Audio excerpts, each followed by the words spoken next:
Hello everyone and welcome to an unboxing, the first unboxing for January and of 2025. This is my January reveal book box. I'm excited. Okay, so I got the bigger box, so there will be 6 books all signed from the author and then some bookish goodies. So I like to show these books to you on order of cover preference, and then I do like to look up to see if they are first in a series, second in a series, whatever it is. So let me go ahead and get everything out, and then I'll show you real quick. That's what the inside looks like. So I'll get everything out and then I will come back and show you what I got. Alright, I got everything out of the box. Let's go through the paper goods first. I have a sticker that says, "Heat things up with sexy books." And then there's a thing about a giveaway and it tells you how to enter that. Every Romance Reveal book box I have received comes with a pen, useful item. I will always use these.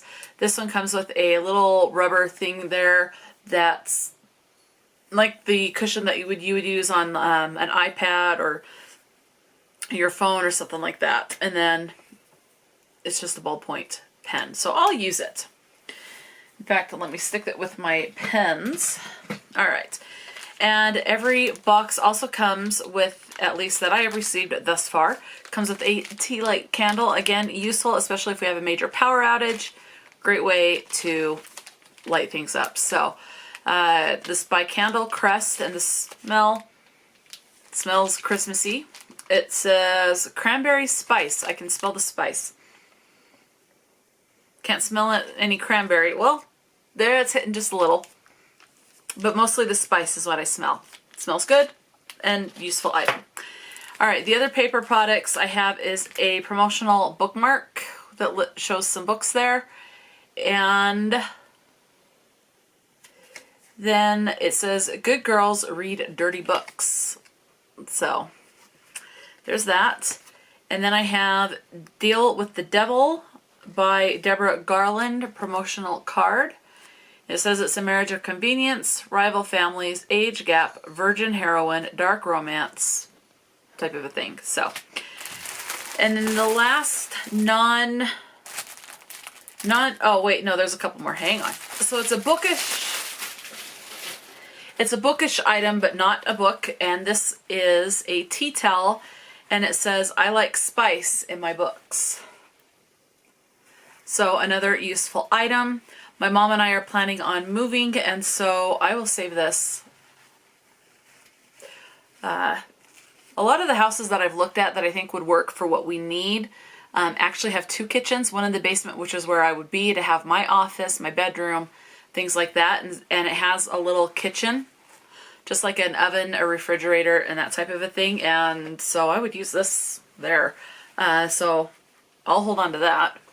And then it came with a lotion, hand cream, 30 grams or 1.6 ounces from, I don't know how to say, but that's the brand, Seoder hand cream, avocado, fragrant and soft. Does have, I do need some lotion, so let's test it.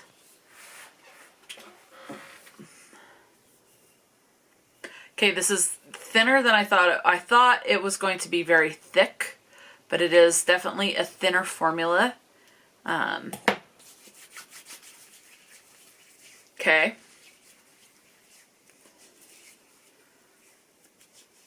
Not bad texture-wise. It does feel, I don't like the after, like I've got it rubbed in and now I feel like it's just a little sticky. My hands are just a little sticky. It has enough fragrance that it doesn't smell like Play-Doh. Usually with lotions, in my opinion, if it says fragrance-free, they smell like clay or Play-Doh. This does not. See, and now that it's drying, that stickiness is going away. So this is good. I will use that. So I'm going to stick that over with my other lotion. And everything comes with a candy, something in black and pink. Let's see what these are. If I can open it. I don't know if these have to be sucked on or if they're just, no, they got a little give. Looks like little caramels.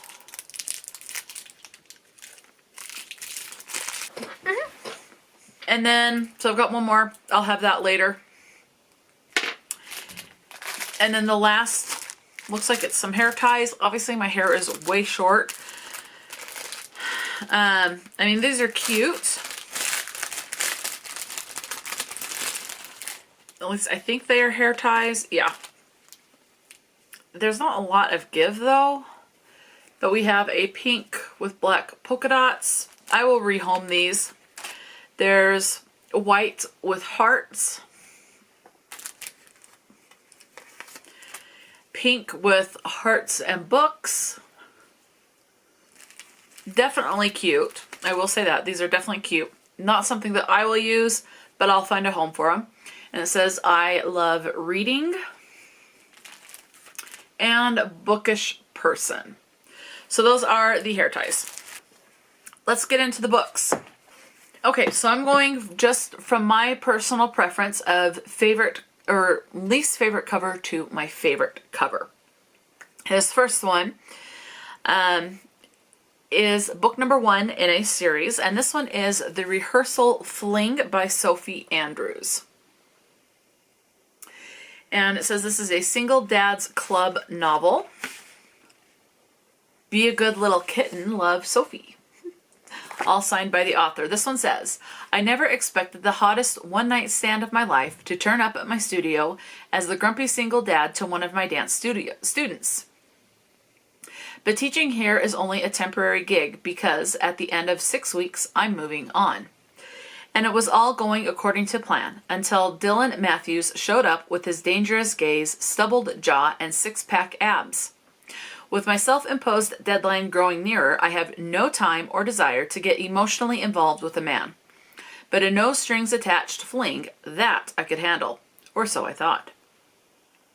Besides, Dylan's talents in the bedroom, or car, or office, he's unexpectedly sweet under his stern glower, and no amount of rehearsing is enough for me to smile when I eventually have to say goodbye.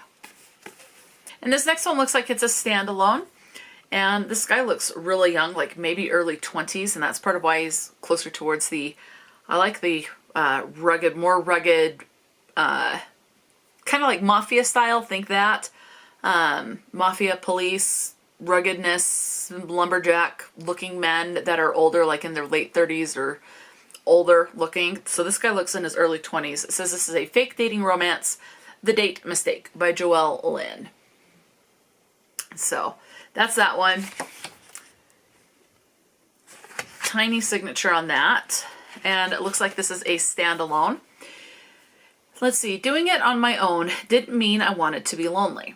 And then we have two POVs, Trevor and Aaron. Underneath Trevor, it says, when I said I wanted to do it on my own, I didn't think it'd be so hard. Barely managing to get by wouldn't be so bad except for the gripping loneliness. And sentence. I like to flirt, and at times it comes across as desperate, but maybe I am. After flirting with my boss's daughter, I didn't think it would turn into what it did. After all, isn't Aaron straight? And then Aaron, so this sounds like just from that this is going to be an LGBT. In fact, I have it pulled up. This is LGBT specific. It says gay for you, queer, LGBT, and MM, so a male romance. So underneath Aaron, it says, being 35, the oldest child and still single is admittedly a little embarrassing. When my brother asks me to be the best man at his wedding, I probably shouldn't have invited the waiter who flirted with him. It's not as if my family assumes that maybe I'm not so straight after being single for so long. So it shouldn't be a shock to bring a man, right? So, got an LGBT. This next one also looks like a standalone, and this looks like it is a very thin book. In fact, it is less than 200 pages, and this is more of the manly style that I personally like. So, again, he looks older. He looks like he's in his late 30s, early 40s at the youngest. And this one is Teacher's Pet by Penelope Ryan. A couple nights of pure bliss, letting my hot professor lay his hands on my body and have his way with me, all to save my failing grade and my future. The choice seemed simple, but everything is far from simple now. Violet Sloan is failing biology, which wouldn't be that big of a problem if she didn't need this class in order to graduate in 3 months, but she does. And on the other side of it is a bright future. Her dream job already lined up, an incredible salary, and a career she can't wait to start. She just needs to pass this class. It doesn't help that her biology professor is hot as hell and just a tad bit distracting. When Violet gets a failing grade on her latest exam, she meets with Professor Henry in an act of desperation. There, she realizes her professor might be just as distracted by her. After a few flirtatious encounters, he offers her some extra credit. A deal to save her grade. A deliciously dangerous deal she can't help but take him up on. Only Violet has a track record of falling for the guys she sleeps with. And they have a track record of leaving. And as her arrangement with Professor Henry spirals out of control, she wonders whether she was truly ready to take this plunge. And then I think I forgot to show you, but there is the signature on that one. And another one that looks like it's a standalone is Bad Reputation by Emma Barry, author of Chick Magnet. I haven't read that one yet, but Bad Reputation. Signature is right there. From himbo to hero. Cole James's reputation as Hollywood's favorite himbo no longer suits him. His fans can't separate the real man from the character he played on a soapy teen drama decades ago. But that's going to change with Waverly, the hit steaming historical romance series. Maggie Niven hates her own notoriety. Fired for directing a divisive play, Maggie takes her fight against censorship public. When Hollywood comes calling, she becomes the new intimacy coordinator for Waverly, but it's harder than she imagined to focus on the job. Cole isn't what she expected, and Maggie is more than he dreamed of. As filming gets underway, the cast's old traumas lead to real intimacy, and Cole and Maggie struggle with feelings they shouldn't have. Having an affair on this set could destroy his comeback and her new career. The show must go on, but if Cole and Maggie want a happy ending, they'll have to start doing things their own way. This next one also looks like another standalone, and this is an illustrated cover with illustrated people, and I do tend to like that. And this one is Wedding Bells. It says a debut novel. This is written by Olivia Porter. Oh, it has a playlist. I just happened to flip to that. Excellent. And then there is the signature page. He's engaged to her sister. Chelsea Boston hasn't been home in 2 years. She's been successfully avoiding the high expectations of her perfect older sister, Kate. A last-minute spring break trip to Florida changes that and her life in the process. There she meets Maverick, a former Marine with a soft spot for the ocean and an internal struggle to return to the service thanks to an overbearing U.S. Senator who just so happens to be his grandfather. Chelsea knows the key to not getting her heart broken is to remain hidden and to not fall for anyone. But over the course of the week, between playful assaults and the freedom he gives her to be herself, Chelsea finds herself falling for the one person who can break her heart the hardest. But Chelsea's still in school and Maverick's engaged to her sister. A bombshell of a truth discovered during an awkward family breakfast when Chelsea is forced to once again return home for the summer. Chelsea figures if she's going to survive this summer at home and her sister's surprise wedding at the end of August, she has to pretend nothing ever happened between her and Maverick. But that's easier said than done when the last night from spring break keeps coming back to haunt her. Can she make it through the summer, or will the sound of wedding bells be too much for the both of them? And one thing I realized is I do want to tell you on these books, let's go back to the first one. Looks like it's self-published. They're either going to be self or independently published. There's no publisher listed on this one. It has the author's initials on this one. This one does say Montlake. So maybe this one's more towards traditional published.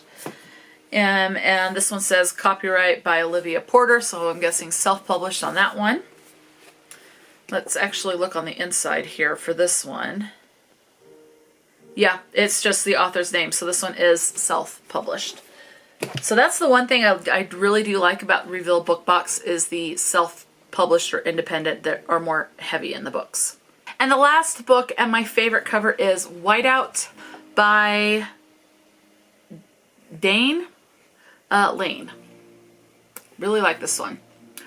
And it looks like it's another self-published book, signature, and there's a playlist. I'm seeing that more and more. Dear Miss Dalton, on behalf of our client, your presence at Dalton House is kindly requested. She'd been summoned by the grandmother she'd never met. After missing 21 years of her life, why did she want to see her now? Please make arrangements to travel before the arrival of winter weather in the Sierra Nevada. Brianna had questions, Grandma had the answers, but classes, friends, and parties came first. The week of Thanksgiving break would have to do. Mountain roads can be treacherous when the snow comes, and the snow was coming now. She met him in a roadside diner, Sinjin, her dark savior, her rescuer from the storm. Trapped together in a remote mountain cabin, he taught Brianna what she needed from a man. He warned her to be careful, and when the snow stopped falling, he was gone. Do let me know when to expect you, Miss Dalton. I'm looking forward to meeting you. Sincerely, Derek St. John, Esquire. Attorneys at law. So that is the last book that I got from Romance Reveal. Let me know, have you read from any of these authors? Have you read any of these books? And yeah, it looks like they are all, I think this one is the only one that's part of a series and it's the first book. The rest are standalones. So I am very happy about that. Again, let me know your thoughts. Talk to me in the comment section below. And until next time, stay true to yourself and enjoy a good book. And I will talk to you later.